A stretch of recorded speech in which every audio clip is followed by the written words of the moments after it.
السلام علیکم ورحمۃ اللہ وبرکاتہ۔ الحمد للہ وحدہ والصلاة والسلام علی من لا نبی بعدہ، اما بعد فاعوذ باللہ من الشیطان الرجیم، بسم اللہ الرحمن الرحیم۔ الیس منکم رجل رشید؟ قال النبی صلی اللہ علیہ وسلم بنی الاسلام علی خمس، شہادت ان لا الہ الا اللہ وان محمد رسول اللہ واقام الصلاۃ وایتاء الزکاۃ والحج وصوم رمضان۔ صدق اللہ العظیم وبلغنا رسولہ النبی الامی الکریم، ونحن علی ذلک لمن الشاہدین والشاکرین، والحمد للہ رب العالمین۔ معزز دوستو، آج 2 جولائی 2021 ہے۔ آج کے جمعہ کے بیان میں نے آپ کی خدمت میں فقیہ النفس حضرت مولانا رشید احمد گنگوہی رحمۃ اللہ تعالیٰ علیہ کے حوالے سے چند معروضات پیش کرنی ہیں۔ میرے دوستو، 10 ذوالقعدہ سن 1244 ہجری کو حضرت گنگوہی رحمۃ اللہ تعالیٰ علیہ کی پیدائش ہے، اور اسی جولائی کے مہینہ 1905 کے اندر حضرت کی وفات ہے۔ تو اس مہینے میں پیدائش اور وفات جمع ہو رہی تھی، تو میں نے آپ کی خدمت میں حضرت گنگوہی رحمۃ اللہ علیہ کے حوالے سے چند معروضات درج کرنی ہیں۔ ہمارے اکابرین بر صغیر پاک و ہند میں اکابرین علماء دیوبند کا ایک نام ہے، اور علماء دیوبند نے وہ خدمات سر انجام دی ہیں جو رہتی دنیا تک یادگار بھی رہیں گی اور قابل تقلید بھی رہیں گی۔ صرف بر صغیر کی بات نہیں ہے، سہارنپور کی بستی دارالعلوم دیوبند جس جگہ قائم ہوا، اس سے اٹھنے والا ہر شخص، اس سے نکلنے والا ہر عالم، اس سے باہر آنے والا ہر مفتی قوم کا لیڈر، اقتداء کرانے والا رئیس اور قائد کی حیثیت رکھتا ہے۔ اللہ رب العزت نے اس مقام کو وہ قبولیت عطا فرمائی ہے کہ 4 دانگ عالم میں آپ دنیا کے کسی کونے میں چلے جائیں جہاں انسان بستے ہیں، وہاں مسلمانوں میں اس دارالعلوم کا فیض موجود ہے۔ اسی دارالعلوم دیوبند کے سرپرست اول مولانا رشید احمد گنگوہی ہیں۔ جی آؤ۔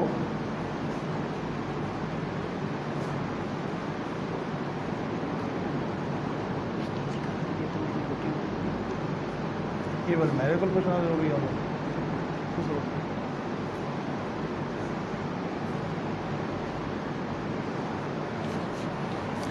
حضرت مولانا رشید احمد گنگوہی رحمۃ اللہ تعالیٰ علیہ ان شخصیات میں ہیں جنہوں نے دارالعلوم دیوبند کی بنیاد رکھی ہے۔ مولانا گنگوہی رحمۃ اللہ علیہ یہ 1823 کے لگ بھگ ان کی پیدائش ہے۔ یہ والد اور والدہ دونوں کی طرف سے حضرت ابو ایوب انصاری رضی اللہ تعالیٰ عنہ کی اولاد ہے۔ حضرت مولانا گنگوہی کے والد کا نام مولانا ہدایت احمد اور ان کے والد کا نام قاضی پیر بخش رحمۃ اللہ علیہ ہے۔ یہ حضرت مولانا دونوں گنگوہی کے والد اور دادا جان اپنے پاس سلسلہ نسب رکھتے تھے، جو سلسلہ نسب میزبان رسول حضرت ابو ایوب انصاری تک جاتا ہے رضی اللہ عنہ۔ اور ان کی والدہ مکرمہ یہ بھی ان کے والد کی چچا زاد بہن ہونے کے ناطے حضرت ابو ایوب انصاری رضی اللہ عنہ کے خاندان سے ہیں۔ گویا ان کے ماں باپ دونوں ایک ہی خاندان سے ہیں، تو یہ نجیب الطرفین ہوئے۔ مولانا گنگوہی رحمۃ اللہ جب پیدا ہوئے ہیں 8 سال کی عمر میں والد کا سایہ سر سے اٹھ گیا تھا۔ بچپنے میں اتنا زیادہ کھیل کود کی طرف بچہ متوجہ ہوتا ہے، یہ اس طرح متوجہ نہیں ہوتے تھے۔ یہ کھیل کود کے معاملات میں شامل ہی نہیں ہے۔ ان کا شروع سے رغبت دین، ایمان، اسلام، نیک شریعت کی طرف معاملات پہ رغبت تھی۔ کہتے ہیں نمازوں میں اتنا زیادہ شوق ہوتا کہ ہر نماز کے لیے تازہ وضو کرنا اور پھر جا کر نماز میں شامل ہونا۔ کہ ایک بار کھیل کود سے آئے تو وضو کرنے کے لیے ادھر نماز کھڑی ہو رہی تھی مغرب کی، تو یہ کنویں کے قریب گئے، اس زمانہ کنویں کا تھا، تو وضو میں سارے لوٹے خالی تھے، تو کسی لوٹے کو اور وہ ڈول کو اندر ڈالتے ہوئے کنویں میں پاؤں پھسلا تو یہ اندر جا کر گر گئے کنویں کے اندر، چھوٹی سی عمر تھی۔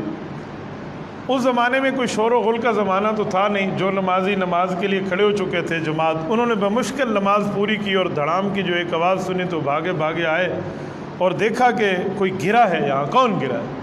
تو کہتے ہیں ان کے چاچو نے جب آواز دی تو انہوں نے جواب دیا کہ چاچو میں بالکل ٹھیک ٹھاک ہوں۔ وہ ہوا یہ کہ جو ڈول تھا نا بڑا سا، وہ اندر ڈالا تھا، یہ اس کے اوپر گرے تھے تو ڈول تیرتا رہا تو یہ اس کے اوپر سلامت رہے، کسی قسم کی کوئی تکلیف نہیں۔ یعنی اس کا مطلب یعنی میں سمجھانا یہ چاہ رہا ہوں کہ بچپن میں نمازوں کی طرف اس طرح راغب تھے، اور صرف اپنے گھر میں رہنا، باقی کسی جگہ رات گزارنے کی عادت نہ تھی۔ ایک بار اپنے خالہ زاد بھائی کے ساتھ خالہ کے گھر میں رات گزاری تو امی ابو کو پتہ نہیں تھا کہتے ہیں، تو یہ بھی پریشان اور وہ بھی ادھر سے پریشان، اور اس حد تک پریشانی کا عالم تھا کہ حضرت گنگوئی رحمۃ اللہ علیہ کی والدہ باقاعدہ رو رہی تھی۔ تو یہ صبح جلدی جلدی آئے اور آ کر امی سے معذرت کی اور کھلا کھلا بتایا کہ امی میں نہیں جا رہا تھا، مجھے یہ لے کر گیا ہے۔ بچپن سے ہی اللہ رب العزت نے اس طرح کی اچھی عادات میں رکھا تھا۔ ابتدائی تعلیم تو اپنے گھر اور اپنی بستی میں حاصل کی۔ جب علم حدیث کی باری آئی تو انہیں دہلی جانا پڑا، اور دہلی میں اس وقت حضرت مولانا شاہ اسحاق رحمۃ اللہ علیہ اور حضرت مولانا شاہ عبد الغنی شاہ ولی اللہ رحمۃ اللہ کے فرزند ارجمند، یہ ان کا سکہ چلتا تھا، یہ حضرات وہاں موجود تھے۔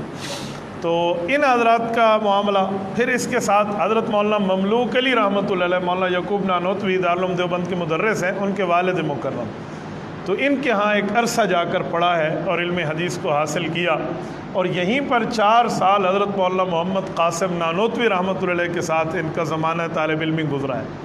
جو 4 سال طالب علمی کے تھے، وفات کیا، آخرت تک ان لوگوں کو اکٹھا اللہ رب العزت نے جنت الفردوس میں کیا ہے۔ تو اس طرح یہ دارالعلوم دیوبند کے صحاب طالب علمی میں اکٹھے ہوئے۔ اس کے آگے حضرت گنگوہی رحمۃ اللہ علیہ کے بارے میں آتا ہے کہ ان کی بیعت ہوئی ہے حضرت حاجی امداد اللہ مہاجر مکی رحمۃ اللہ علیہ کے ہاتھ پر۔ حضرت حاجی امداد اللہ مہاجر مکی رحمۃ اللہ علیہ بہت بڑی شخصیت ہے، اور ان کا ایک نام ہے، اس وقت مکہ مکرمہ کے اندر جنت المعلیٰ میں حضرت مولانا رحمۃ اللہ کیرانوی رحمۃ اللہ علیہ کی قبر مبارک کے ساتھ ان کی قبر ہے۔ اماں جان ام المؤمنین حضرت خدیجۃ الکبریٰ رضی اللہ تعالی عنہا کے پڑوس میں یہ موجود ہے۔ تو یہ ایک نامی گرامی پیر شخصیت تھے۔ حضرت گنگوئی فرماتے ہیں کہ میرے علم میں نہیں تھا کہ یہ اتنی بڑی شخصیت ہے، ہم استاد صاحب سے پڑھ رہے تھے سبق، تو ہمارے استاد بھی ان کے شاگرد تھے اور ان کے مرید بھی تھے، تو یہ آئے نا تو حضرت استاد جی نے کہا بھی سبق ہو گیا، بعد میں پڑھیں گے، میں ان سے مل لوں، تو اٹھ کے چلے گئے۔ تو حضرت گنگوئی فرماتے ہیں میرے دل میں خیال آیا کہ اچھا یہ بابا جی آیا ہے، اچھا بزرگ ہے، انہیں ہمارا سبق ہی ختم کرا دیا، حالانکہ یہ ذہن میں نہیں تھا کہ یہ بندہ وہ ہے جس سے ہماری چمنستان کے چراغ کو جلنا ہے۔ ایک وقت آیا حضرت گنگوئی رحمۃ اللہ علیہ ایک شخصیت بنی ہے، ایک علم دین کے درجے پر اور ایک للہیت اور تقویٰ کے پہاڑ بن کے جب دنیا میں معروف اور مشہور تھے، تو ان کے دل میں ایک داعیہ پیدا ہوا سفر کا۔ ایک علاقے میں ایک سفر کی غرض سے گئے تو حضرت نانوتوی رحمۃ اللہ تعالیٰ علیہ تو پہلے بیعت تھے حضرت مولانا حاجی امداد اللہ صاحب سے، تو ان کو بھی وہاں جانا پڑا ملاقات کے لیے۔ جب یہ وہاں گئے تو حضرت حاجی صاحب بزرگ ولی اللہ کے ولی، ان کے چہرے کو دیکھا تو ان کے دل میں ایک سوال آیا کہ یار یہ چہرہ تو بہت سچا چہرہ ہے، مجھے اس کے قریب ہونا چاہیے، بیعت بھی کرنا چاہیے اور اس سے کوئی فائدہ بھی لے لیں۔ تو وہاں یہ پہنچے، بہرحال جیسے کیسے وہاں پر بیعت ہوئی۔ تو حضرت گنگوئی فرماتے ہیں میرے دل میں ایک بات تھی کہ یہ جو بندہ بیعت کر لیتے ہیں تو پیر رات کو پتہ نہیں جلدی جلدی اٹھا دیتے، بیٹھو تہجد پڑھو، اٹھ کے اللہ اللہ کرو، حالانکہ نماز کے بعد بھی بندہ اللہ اللہ کا ذکر کر سکتا ہے، کوئی ناجائز تو نہیں ہے۔ تو انہوں نے بیعت کرتے وقت شرط رکھی کہ حضرت میں نے صبح تہجد کے لیے نہیں اٹھنا، مجھے نہ اٹھانا، میں اپنی ترتیب پہ اٹھوں گا، آپ اتنا جلدی جلدی اٹھا دیتے ہیں، اللہ اللہ کراتے ہیں، میں بس اپنی ترتیب پہ اٹھوں گا، مجھے اس طرح آپ مجبور نہیں کریں گے۔ انہوں نے فرمایا جی کوئی مذائقہ نہیں ہے۔ انہوں نے ان کا ہاتھ لے کر بیعت کر لی، توبہ کرا لی، اور جو ہے نا ایک سلسلے میں داخل فرما لی۔ تو کہتے ہیں حضرت مولانا حاجی امداد اللہ مہاجر مکی رحمہ اللہ نے فرمایا کہ ان کی چارپائی میری چارپائی کے قریب رکھنا۔ جب رات کو آرام کیا تو صبح حضرت حاجی صاحب اٹھے، انہوں نے وضو کیا تو ان کی بھی آنکھ کھل گئی۔ انہوں نے شروع میں دیکھا بھی شیخ ہے، بزرگ ہے، استاد ہے، یہ تو اٹھ کے مسجد میں چلے گئے اللہ اللہ کرنے، 2-4 کروٹیں تو بدلی، لیکن اس کے بعد دل میں آیا کہ تو نوجوان آدمی ہے، وہ بوڑھا آدمی ہے، وہ تجھ سے بڑا آدمی ہے، وہ بزرگ ہے، وہ بندہ تو اللہ اللہ کرنے، اللہ کو راضی کرنے کے لیے اٹھ کے بیٹھا ہوا ہے اور تو یہاں سویا ہوا ہے، تو بھائی اللہ کو راضی کرنا ہے تو بھی اٹھ کے چلا جائے۔ حضرت بھائی صاحب کی دعا کا اثر تھا، وہ اللہ سے مانگ رہے تھے کہ اللہ ان کے دل میں بھی یہ چاشنی پیدا فرما دے، عالم تو بہت بڑا ہے، روحانیت میں بھی اللہ اس سے کام لے لے۔ تو حضرت وہاں پہنچے، کہتے ہیں جب میں مسجد کے کونے میں پہنچا، میں نے نوافل پڑھی اور اس کے بعد ذکر اللہ شروع کیا اللہ کی یاد میں، تو خود بخود ذکر جہری شروع ہو گیا بلند آواز سے، اللہ اللہ۔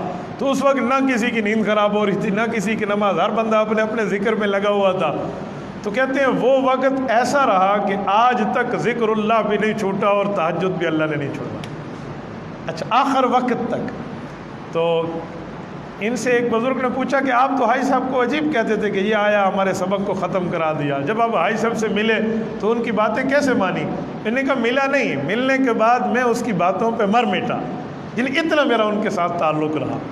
حضرت حاجی صاحب رحمۃ اللہ تعالیٰ علیہ سے ان کا ایک تعلق ہے۔ یہاں میں ایک عجیب بات آپ کی خدمت میں عرض کروں۔ حاجی امداد اللہ مہاجر مکی رحمۃ اللہ علیہ مہمان کی آمد پر روٹیاں پکواتے تھے ایک گھر سے۔ ایک بار وہ گھر والی جو عورت تھی وہ گھر نہیں تھی، تو ان نے کسی اور خاتون سے کہا کہ آپ ہمارے مہمانوں کی روٹیاں پکوا دیں، ہمارے پاس مہمان آ رہے ہیں۔ کہتے ہیں میں نے رات کو خواب دیکھا، حضرت حاجی امداد اللہ رحمۃ اللہ کہ رسول پاک صلی اللہ علیہ وسلم آئے ہیں، اور اس مائی صاحبہ جس کو ہم نے کہا تھا ہماری روٹیاں پکا دے، وہ توے پر روٹیاں لگا رہی تھی۔ تو حضور علیہ السلام نے فرمایا اٹھ جا، تو اس مہمانوں کو روٹی پکانے کے قابل نہیں ہے، یہ مہمان میرے ہیں جو آ رہے ہیں، ان کی روٹی کا انتظام بھی میرے ذمہ ہے، تو ہٹ جا، یعنی میں ہی کراؤں گا۔ تو کہتے ہیں اس کو ہٹا دیا۔ اللہ کے رسول صلی اللہ علیہ وسلم کی خواب میں آئے، تو یہ کہتے ہیں میں بہت حیران تھا کہ ایسا کون سی نیکی کا اثر ہمارے مہمانوں میں ہے۔ تو کہتے ہیں اس وقت ہم نے دیکھا کہ حضرت گنگوہی رحمۃ اللہ علیہ تشریف لائے اور ان کا بیت کا حلقہ میں داخل ہونا تھا، تو ان کی آمد کے لیے خوشخبری تھی۔ اچھا وہ عورت کو ہٹایا کیوں؟ کہتے ہیں وہ بعد میں کھلا کہ وہ رافضی قسم کی صحابہ کرام کے دشمنی اور بغض کو اپنے دل میں سمونے والی عورت تھی۔ تو اس عورت کو اللہ کے رسول نے خواب میں ہٹا کر فرمایا کہ تو ان بزرگوں کے روٹی قابل پکانے کے قابل نہیں، ان کا انتظام میں خود کروں۔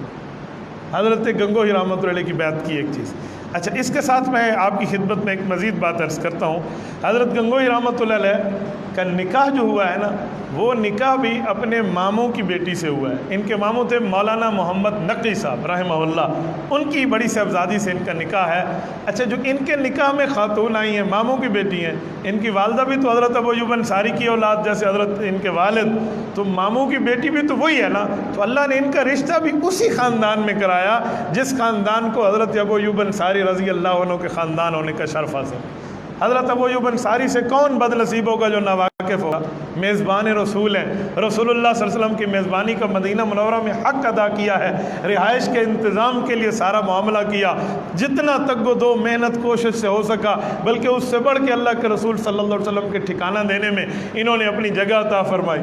اچھا اتفاق کی بات ہے، میں جس شخصیت کی بات کر رہا ہوں کہ ان کی ماں باپ بھی اسی نسل سے، تو ہماری مسجد کا نام بھی جامع مسجد ابو ایوب انصاری ہے رضی اللہ عنہ، تو اس نام کی نسبت بھی حاصل۔ حضرت گنگوہی رحمۃ اللہ علیہ کا ماموں کی بیٹی سے نکاح ہے اور ان سے ان کی 4 اولادیں ہیں۔ حضرت گنگوہی رحمۃ اللہ علیہ کی 2 بیٹیاں اور 2 بیٹے ہیں، ایک بیٹی اور ایک بیٹا۔ یہ بیٹا تو جوان ہو کر فوت ہوا اور ایک بیٹی بچپنے میں فوت ہوئی تھی۔ یہ 2 بیٹی اور ایک بیٹا اور ایک بیٹی زندہ رہی اور ان کی اولاد بھی ہے۔ ایک بیٹے کا نام محمود ہے اور ایک بیٹے کا نام مسعود ہے۔ تو محمود بچپن میں فوت ہوئے تھے، مسعود یہ حکیم بھی بنے، عالم بھی بنے، ان کا ایک کردار ہے۔ حضرت گنگوہی رحمۃ اللہ علیہ کی یہ زندگی اس طرح گزری ہے۔ 3 حج ہیں ان کے۔ ایک حج کا سفر جب جہاز پہ گئے تھے تو 2 سال وہاں گزار کے آئے، تو 2 حج ان نے کیے تھے، کیونکہ اس زمانے میں 2-2 3-3 ماہ کا سفر ہوتا تھا۔ آج کل کا زمانہ تو نہیں ہے کہ آپ 4 گھنٹے کے اندر وہاں پہنچ جائیں، تو وہ ایک زمانہ لگتا تھا۔ تو حضرت گنگوہی رحمۃ اللہ علیہ کے 2 حج ایک سفر پہ ہوئے، اور تیسرا حج ایک سفر 4-5 سال کے بعد پھر ہوا ہے۔ حضرت حاجی امداد اللہ مہاجر مکی رحمۃ اللہ علیہ کے ساتھ انہوں نے مل کے شاملی کے میدان میں انگریز سے جہاد کیا ہے، جسے جنگ آزادی کہتے ہیں۔ شاملی کے میدان میں حضرت مولانا محمد قاسم نانوتوی رحمۃ اللہ علیہ، حضرت حاجی امداد اللہ مہاجر مکی رحمۃ اللہ علیہ، حضرت مولانا رشید احمد گنگوہی رحمۃ اللہ علیہ، حضرت حافظ ضامن شہید رحمۃ اللہ علیہ، حاجی عابد حسین رحمۃ اللہ علیہ، یہ بڑے بڑے بزرگ ہیں جن کی قیادت میں انگریز سے جہاد ہوا ہے۔ اور انگریز کو بر صغیر چھوڑنے کی جو پہلی چنگاری ہندوستان میں ملی ہے، یہ اس جنگ کے بعد ملی ہے کہ انہوں نے انگریز کو اس وقت ناکو چونے چبوائے تھے۔ بہرحال اس جہاد کے بعد ان کے اوپر ایک مسائل آئی ہیں، ابتلا آئی ہے، حکومت کی طرف سے بغاوت کا، غداریوں کے مقدمے آئے، جیل بھگتی، بڑا ایک ترتیب رہی۔ حضرت حاجی امداد اللہ مہاجر مکی رحمۃ اللہ علیہ مکہ مکرمہ ہجرت کر گئے تھے، تو ان کے شیخ وہیں تھے۔ جیل سے رہائی کے بعد حج کے سفر میں بھی گئے تو اپنے شیخ کی زیارت کا شوق بھی تھا، تو کتنے بار حضرت گنگوہی رحمۃ اللہ علیہ نے وہاں جا کر حضرت کی زیارت کی ہے اور اس طرح وہاں رہے ہیں۔ میں ایک بات مزید آپ کی خدمت میں عرض کیے دیتا ہوں حضرت کے حوالے سے۔ حضرت کو اللہ رب العزت نے علمی طور پہ بڑا مضبوط رکھا تھا۔ مولانا گنگوہی رحمۃ اللہ علیہ علمی طور پہ یوں مضبوط ہوتے کہ کوئی مسئلہ پوچھتا فوراً اس مسئلے کا حل قرآن اور حدیث اور اس کی شکل میں، ماہرین کی آراء کی شکل میں، فقہ کی شکل میں اس شکل کو پیش کر دیتے۔ حضرت گنگوہی کے کئی فتاوی جات موجود ہیں، آپ فتاوی رشیدیہ ان کا مستقل دیکھ سکتے ہیں، اس کے ساتھ باقیات فتاوی رشیدیہ بھی چھپ کے آئے وہ بھی موجود ہے۔ ان کی کئی کتب بھی ہیں اس مسئلے پر، فلاں عنوان فقہ کے بارے میں۔ ان کو ثانی ابو حنیفہ کا لقب کہتے ہیں کہ امام اعظم ابو حنیفہ رحمۃ اللہ علیہ نے جب ایسے علاقے میں وہاں پر دین کی خدمت کی ہے جہاں عام طور پہ مخالفت تھی دین کی، تو انہوں نے بھی ان کی نیابت میں یہاں پر ہندوستان میں وہ دین کی خدمت اور علم فقہ کا چراغ بلند کیا کہ رہتی دنیا تک ایک یادگار ہے۔ صحیح بخاری میں حضرت معاویہ رضی اللہ عنہ کے واسطے سے رسول پاک صلی اللہ علیہ وسلم کی حدیث موجود ہے۔ اللہ کے رسول نے ارشاد فرمایا کہ علم فقہ اس شخص کو اللہ عطا فرماتے ہیں جس کے ساتھ اللہ خیر کا ارادہ فرما لیتے ہیں۔ تو علم فقہ کے ساتھ ان کو رکھا گیا تھا، مسائل کو چٹکیوں میں حل کرنا ان کا ایک کام تھا۔ ایک بار ان سے کسی شخص نے سوال کے دوران کہا کہ میرے قبلہ کعبہ، آپ مجھے اس مسئلے کا جواب دیں، تو انتہائی ناراض ہوئے۔ فرمایا قبلہ کعبہ ہمارا ایک ہی ہے، کسی انسان کو آپ قبلہ کعبہ کیوں کہتے ہیں؟ منع فرماتے تھے اگر کسی بندے کو کہیں جی قبلہ یوں ہے۔ آج کل تو جناب قبلہ کہلوانے میں لوگ خوشی محسوس کرتے ہیں۔ یہ وہ لوگ تھے جو اس طرح کے القابات اپنے لیے کہنے والے کو بھی وہ ڈانٹ ڈپٹ ہوتی تھی کہ ایسا جملہ نہ کہیں، جو میرا نام ہے وہ نام لے کر آپ بات کریں۔ حضرت کے ساتھ ایک بار ایک شخص نے حضرت سے ایک بار سوال کیا کہ حضرت میں نے قرضہ لیا ہوا ہے فلاں آدمی سے، اب میں نے اس کو قرضہ دینا ہے، وہ تو دور ہی رہتا ہے، جب میں نے لیا تھا تو اس کے وہاں جا کر لیا تھا، اب میں نے اس کو قرضہ لوٹانا ہے تو دو شکلیں ہیں، یا تو میں وہاں سفر کر کے جاؤں اور یا میں منی آرڈر بھیج دوں۔ جیسے آج کل کے زمانے میں ایزی پیسہ ہے نا، اس سے تھوڑا دن پہلے لوگوں کو یاد ہی ہے منی آرڈر ہوتے تھے، وہ ڈاک کے ذریعے جاتا تھا، تو کس طرح بھیج دوں؟ تو یہ بتائیں میں نے قرضہ مثال 1000 روپے لیے اور ڈاک خرچ اس کے اوپر 20-30 روپے آئے گا، تو یہ میرے ذمے آئے گا یا جس نے مجھے قرض دیا ہے اس کے ذمے آئے گا؟ کیا جواب ارشاد فرمایا؟ فرمایا دو باتیں ہیں، قرض واپسی کا مطالبہ اس نے کیا ہے یا ڈیٹ آ گئی ہے اور تم دے رہے ہو؟ اللہ نے کہا حضرت وقت سے پہلے اس نے مطالبہ نہیں کیا، وہ تو خاموش ہے، میں ہی دے رہا ہوں، کہا پھر خرچہ تو برداشت کرے گا، اور وہ وقت سے پہلے مانگ رہے ہیں مجھے ضرورت ہے، ہر صورت دے دو، تو پھر خرچہ وہ برداشت کرے گا کہ اس کی ضرورت ہے۔ ایسے عوامی لہجے میں آسانی طور پہ مسائل کا حل لیتے۔ ایک بار ایک شخص نے پوچھا کہ حضرت میں نے امام سے پہلے سلام پھیرا ہے تو میرے بارے میں کیا حکم ہے؟ فرمایا کہ اللہ کے رسول صلی اللہ علیہ وسلم نے فرمایا ہے اللہ اکبر کہنے پر نماز شروع ہوتی ہے، السلام علیکم پر نماز ختم ہو جاتی ہے۔ فرمایا کسی نے امام سے پہلے اللہ اکبر کیا وہ نماز میں شامل نہیں ہوا، کسی نے امام سے پہلے سلام پھیر دیا وہ بھی نماز میں شامل نہیں تھا، اس کی نماز بھی نہیں ہے۔ پھر اس کی تشریح میں فرمایا کہ السلام علیکم ورحمۃ اللہ وبرکاتہ، یہ السلام علیکم ورحمۃ اللہ، یہ جو السلام علیکم ورحمۃ اللہ امام کہتا ہے اس کے لفظ سے پہلے ایک بندہ لفظ کہہ بیٹھا تو وہ تو امام سے پہلے نماز سے نکل گیا، تو جس نے امام سے پہلے نماز مکمل کر لی ہے اس کی امام کے پیچھے نماز نہیں ہوئی، اسے دوبارہ نماز پڑھنی پڑے گی۔ آسان انداز میں مسائل فقہی کا حل بتاتے اور اس کو سمجھائے دیتے۔ اسی طرح ایک مسئلہ عقیدہ حیات النبی کا ہے اور یہ واضح ان کی فتاوی رشیدیہ میں موجود ہے اور اس پر حضرت گنگوہی رحمۃ اللہ کے دستخط ہیں۔ الجواب بحاظت تفصیل صحیح رشید احمد اوفیان، اس پر دستخط ہیں، یہ حضرت کا اپنا فتویٰ ہے۔ حضرت سے کسی نے پوچھا کہ حضرت عام بندہ قبر میں سلام سنتا ہے، یہ تو حدیث پاک میں ہے اس طرح فلاں فلاں، لیکن رسول پاک صلی اللہ علیہ وسلم کے سلام سننے میں، پیغمبر کی قبر کے قریب سما کے مسئلے میں اہل حق، اہل اسلام، اہل سنت والجماعت کا موقف اور نظریہ کیا ہے؟ تو حضرت نے فرمایا کہ عام بندوں میں کوئی اختلافی بات آ جائے تو آ جائے، عام کا مسئلہ عام کا ہے، رسول اللہ کی ذات عام نہیں خاص الخاص ذات ہے، رسول اللہ کی ذات اخص ذات ہے، اس سے بڑھ کے اس کائنات میں کوئی ہستی، کوئی جو ہے نا رتبہ رکھنے والا کوئی نہیں ہے، بعدز خدا بزرگ تو ہی قصہ مختصر، اللہ کے بعد کسی کا مخلوقات میں رتبہ ہے تو ہمارے نبی پاک صلی اللہ علیہ وسلم ہے۔ کہا تمام انبیاء کرام جو دنیا سے رخصت ہوئے بشمول رسول اللہ صلی اللہ علیہ وسلم کی ذات اقدس کے، کوئی قبر کے قریب سلام پڑھے تو انبیاء کے سننے میں اس کائنات میں صحابہ آل بیت سمیت کسی کا کوئی اختلاف نہیں ہے، سب انبیاء کی قبر کے قریب سلام کے اور سما کے قائل ہیں۔ اسے اجماع کہتے ہیں، اسے اتفاقی فیصلہ کہتے ہیں، اسے اجماعی فیصلہ کہتے ہیں، اور جو فیصلہ امت کا اجماعی ہو، صحیح ہو۔ حضرت رسول اللہ صلی اللہ علیہ وسلم نے فرمایا اللہ رب العزت میری امت کو کبھی گمراہی پر اجماع نہیں کرنے دے گا۔ حضرت ابن عمر کی روایت موجود ہے، رسول اقدس صلی اللہ علیہ وسلم کی جامع ترمذی میں موجود ہے، فرمایا ان اللہ لا یجمع امتی او قال امت محمد علی ضلالہ وید اللہ مع الجماعہ ومن شذ شذ الی النار۔ ترمذی کے لفظ شذ الی النار ہے، باقی کتب کی شذ الی النار ہے۔ فرمایا رسول پاک صلی اللہ علیہ وسلم نے میری امت کبھی گمراہی پر اتفاق نہیں کر لے گی کہ پوری امت کے اتفاق ایک گمراہی پر ہو جائے، میجارٹی امت کی فقہاء علماء ایک ماہر کے طبقے کبھی گمراہی پر اجماع نہیں کریں گے، کیونکہ اللہ پاک کی مدد اجماع کے ساتھ ہوتی ہے، اور جو اجماعی راستے سے کٹا وہ تو جہنم کی طرف کٹا، اللہ پاک محفوظ فرمائے۔ تو حضرت نے اجماعی طور پہ فرمایا کہ انبیاء کرام کے سما میں کسی کو اختلاف نہیں ہے۔ اسی طرح حضرت مولانا یحییٰ کاندلوی رحمۃ اللہ علیہ ان کے شاگرد ہیں۔ مولانا یحییٰ کاندلوی وہ شخص ہیں جو حضرت شیخ الحدیث مولانا محمد زکریا کاندلوی فضائل اعمال والے، ان کے والد مکرم ہیں۔ حضرت کی جب بینائی چلی گئی، یعنی آنکھوں میں کمزوری آئی، تو اس کے بعد حضرت گنگوئی کی طرف سے مولانا یحییٰ فتاوی لکھتے تھے۔ بعض لوگ سمجھتے ہیں کہ انبیاء کرام کے سما کا فتویٰ حضرت یحییٰ رحمۃ اللہ علیہ کا ہے۔ سنیے، اس فتاوی رشیدیہ میں دو فتوے ہیں سما کے، ایک فتویٰ وہ ہے جو مولانا یحییٰ نے لکھا ہے، ایک وہ ہے جس پہ حضرت کے دستخط ہیں، الجواب بہذا التفصیل صحیح، تو اس لیے مولانا یحییٰ کا نہیں ہے بلکہ حضرت گنگوئی رحمۃ اللہ نے خود اس فتاوے کو صحیح قرار دیا ہے۔ اور حضرت کے مسائل، ایک مرتبہ خاتون آئی حضرت کے پاس کہ میں مسجد کی پڑوسن ہوں اور مسجد کے امام صاحب نماز پڑھاتے ہیں، میری گھر میں آواز آتی ہے، ہم 3-4 عورتیں مل کے کیا امام کی اقتداء میں با جماعت نماز اپنے گھر سے ادا کر سکتے ہیں؟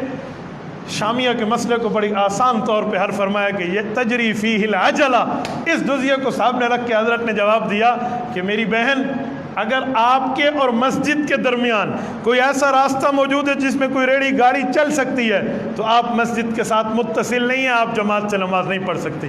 ہاں، آپ کا گھر قریب ہے، اس کے درمیان کوئی گزرگاہ بھی نہیں ہے، اور اس دوران آپ تک امام کے تکبیرات انتقال واضح طور پہ معلوم ہے کہ امام اٹھ رہا ہے بیٹھ رہا ہے، آپ کے علم میں اس طرح بات ہے یا کوئی ایسی سچویشن ہے یا کوئی دیوار چھوٹی ہے معاملہ سمجھ آ سکتا ہے، تو پھر آپ کی نماز جائز ہو جائے گی۔ تو اس طرح لوگ مسائل پوچھتے، حضرت ان کو جواب دیتے، ایک پوری ان کی جلد تیار ہے مسائل پر۔ حضرت رشید احمد گنگوئی رحمۃ اللہ علیہ کے تذکرے پر تذکرۃ الرشید جو مولانا عاشق اللہ میٹھی رحمہ اللہ نے ان کی سیوانیں لکھی ہے، اس میں تقریباً پتہ نہیں کتنے 100 حوالوں کے ساتھ ان کے تفقہ کو ثابت کیا گیا کہ اس طرح دین میں ان شخص کو مہارت اللہ نے دی تھی۔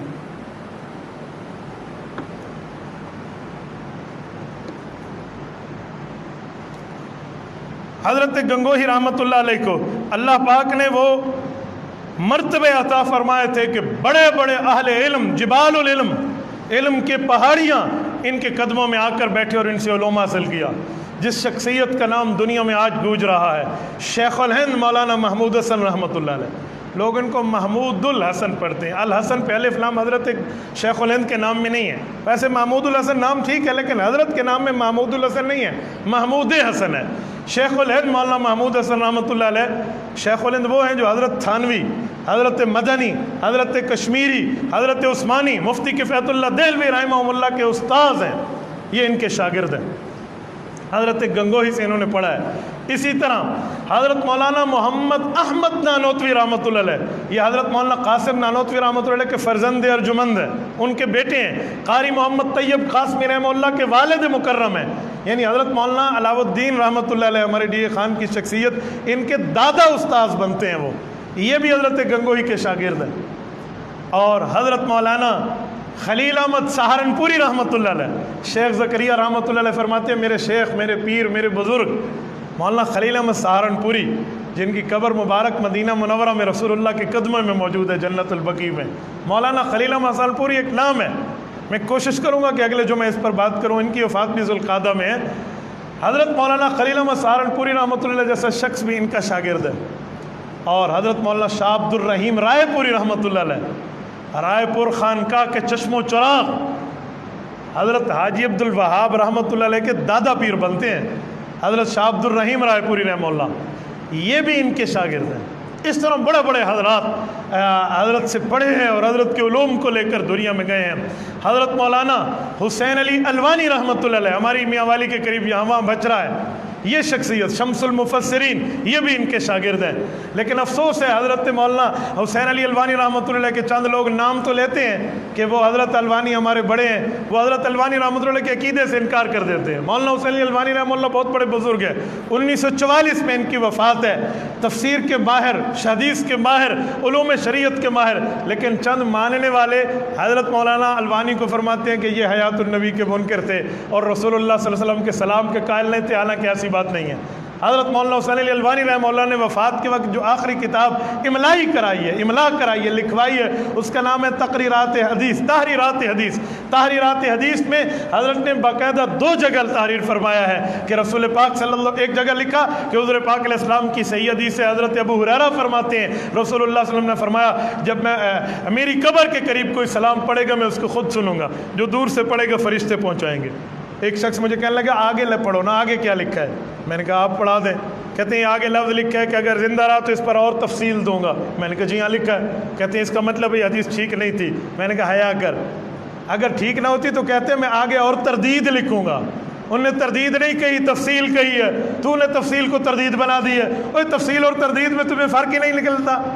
اچھا اگر یہی بات ہے تو حضرت نے اسی کتاب کے آخر میں لکھا ہے کہ اللہ رب العزت نے حضرت رسول اللہ صلی اللہ علیہ وسلم قبر پر یہ کام کرایا کہ ایک دیہاتی شخص آیا صحابہ کرام کی موجودگی میں، اس نے آ کر وفات کے 3 دن بعد رسول اللہ صلی اللہ علیہ وسلم قبر مبارک پہ عرض کیا کہ یا رسول اللہ آپ دنیا سے گئے، ایسے لگا ہمارا تو دل نکل گیا۔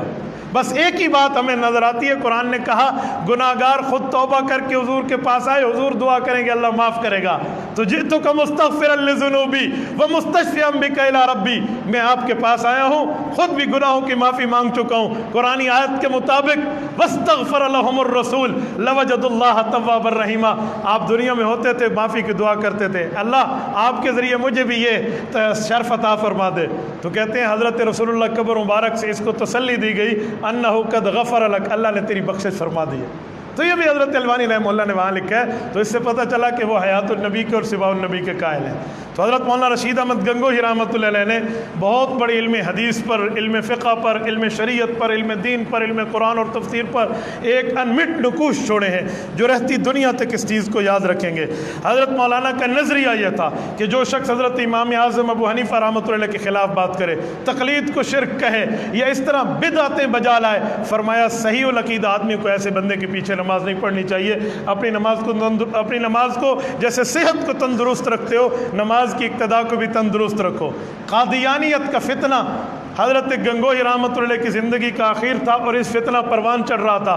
مرزا قادیانی نے شروع میں تو خود کو شروع میں نبی ظاہر نہیں کیا تھا نا، جھوٹے نبی نے خود کو نبی نہیں کہا تھا، لیکن اس جھوٹے نے خود کو اچھا آدمی، ایک مجدد، ایک ریفارمر، اس طرح کے نام دیے۔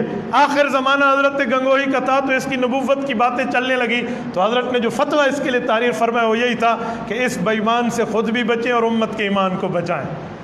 1905 میں حضرت کے فاتح 1901 کے لگ بھگ اس نے جو ہے نا انکار باقی ختم نبوت کر کے نبوت کا واضح دعویٰ جو اس بے ایمان کا آیا تھا یہ اس زمانے میں ہے۔ تو جاتے جاتے حضرت گنگوہی رحمۃ اللہ علیہ نے اس کی منجی بھی ٹھوکی ہے اور قادیانیت پہ کفر کا فتویٰ اور ختم نبوت کی تائید پر لکھا ہے۔ ایک شخص نے، ہندوستان کے رائے بریلی کے رہنے والے ایک شخص نے حضرت گنگوہی کے خلاف جا کر سعودی عرب میں کہا کہ مولانا رشید احمد گنگوہی نے فتویٰ دیا ہے، نعوذ باللہ کہ اللہ پاک جھوٹ بولتے ہیں، اور اس پر حضرت گنگوہی کے کوئی جھوٹے ووٹے دستخط بنا کر دکھایا۔ تو حضرت گنگوہی رحمۃ اللہ تعالیٰ علیہ تک جب یہ خبر پہنچی تو فرمایا شکر ہے اللہ نے میری زندگی کے 2-4 روز ابھی رکھے ہیں، لوگ میرے خلاف جھوٹ بولیں گے تو میں اس کی تردید کر سکتا ہوں۔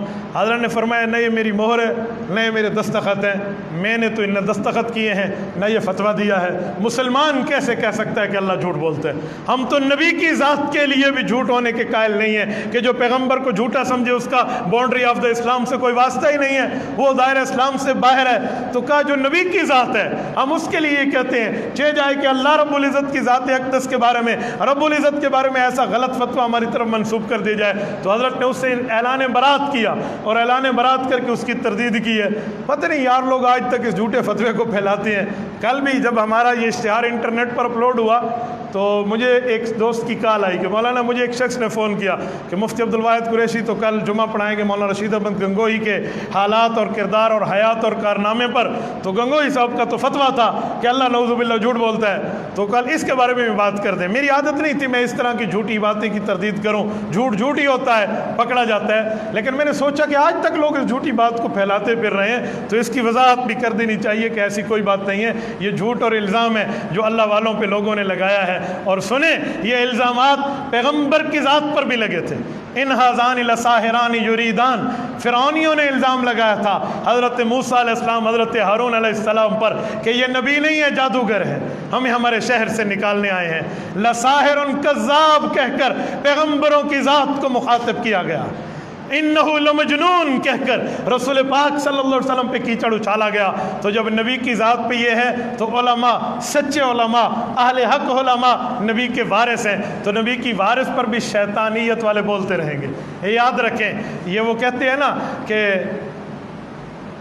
روز اول سے رسول اللہ صلی اللہ علیہ وسلم کے چراغ اور ابو لہب کے شرارے کی لڑائی ہے، وہ قیامت تک چلے گی، وہ قیامت تک چلے گی۔ ابو لہبیوں کو رسالت مآب صلی اللہ علیہ وسلم کے نائبین کا کردار کبھی اچھا نہیں لگے گا۔ ہاں جب چوکیدار کے خلاف چور بولے تو ہمیں مزید اعتماد بڑھا دینا چاہیے کہ ہمارا چوکیدار ٹھیک چوکیداری کر رہا ہے، تب چوروں کی چیخیں نکل رہی ہیں، تب تو چور چوری پر اپنی کمر نہیں کستا کہ یہ اس پر کوئکلی اس پر گرفت کر لیتا ہے، تو اس کا معنی چوکیدار بہت بہتر ہے۔ تو اگر اس طرح کی باتیں ہونا تو پھر اللہ کی طرف سے جواب ہوتا ہے۔ حدیث پاک میں ہے اللہ رب العزت کے نبی نے فرمایا کہ میرے اللہ کا اعلان ہے، من عادى لي وليا فقد آذنته بالحرب، جس نے اولیاء اللہ کے خلاف کوئی دشمنی رکھی، فرمایا اللہ رب العزت فرما رہے ہیں میں اس کے خلاف اعلان جنگ کر دوں گا۔ حضرت گنگوہی رحمہ اللہ کی عادت مبارکہ تھی، کبھی کسی عالم دین کے خلاف، اہل حق کے خلاف کوئی جملہ نہیں کہنے دیتے تھے۔ ایک مرتبہ حضرت سے کسی نے پوچھا کہ حضرت فلاں آدمی علماء کو گالیاں دیتا ہے، عالم دین پر اعتراض کرتا ہے، تو انہوں نے فرمایا علم دین پر اعتراض کرنا کیا ضرورت، عالم دین کے خلاف اگر ایک عالم کی کوئی بات ہے تو علماء سمجھا کر بات حل کر لیں، بس ختم۔ عوام کو نہیں چاہیے علماء پر تان بازی کرے، عوام کو نہیں چاہیے علماء پر زبان درازی اور گالیاں دے۔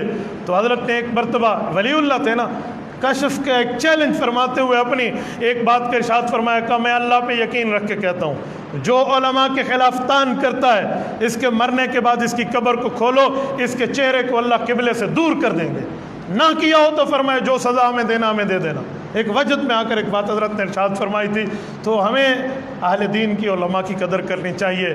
تقریباً یہ 31 جولائی ہے، بعض روایتوں میں نہیں 5 اگست ہے 1905 کو، یہ علم کا، شریعت کا، دین کا ایک بہت بڑا چمکنے والا سورج یہ گنگو کی بستی میں یہ ہے نا غروب ہوئے ہیں۔ اللہ رب العزت ان کی قبر پر کروڑوں اربوں رحمت نازل فرمائے، رب العزت ان کے فیض سے ہم سب کو اور پوری امت کو مستفیض فرمائے، حاسدین کو اللہ ہدایت کاملہ عطا فرمائے۔ اقول قولی ھذا واستغفر اللہ وآخر دعوانا ان الحمد للہ رب العالمین۔ شیخ الحدیث حضرت مولانا علاء الدین رحمۃ اللہ علیہ کی بیٹی اور میری خالہ زاد الشفا اسپتال میں داخل ہیں، بھائی فضل الرحمان صاحب کی طرف سے پرچی، ان کی صحت یاب، آپ سب حضرات دعا فرما لیں۔ ان کی حضرت مولانا کی صاحبزادی بہت سخت بیمار ہیں، میرے خیال میں کوئی دوسرے سے تیسرا ماہ چل رہا ہے، وہ ہاسپٹلائز ہے، ان کے لیے بھی دعا فرمائے، اللہ پاک انہیں صحت عطا فرمائے۔ اس سمے جتنے احباب بیمار ہیں، ہسپتال میں یا گھروں میں ہیں، جو ساتھی کہنا چاہتے ہیں کہہ دیتے ہیں، کہا ہے لکھا ہے، جن خواتین کے پیغامات آئے ہیں ان سب کے لیے دعا فرمائے، اللہ ان سب کو صحت کاملہ عاجلہ مستمرہ دائمہ عطا فرمائے، جو دنیا سے رخصت ہوگا ان کی قبور کو اللہ جنت کا باغ عطا فرمائے۔ وآخر دعوانا الحمد للہ۔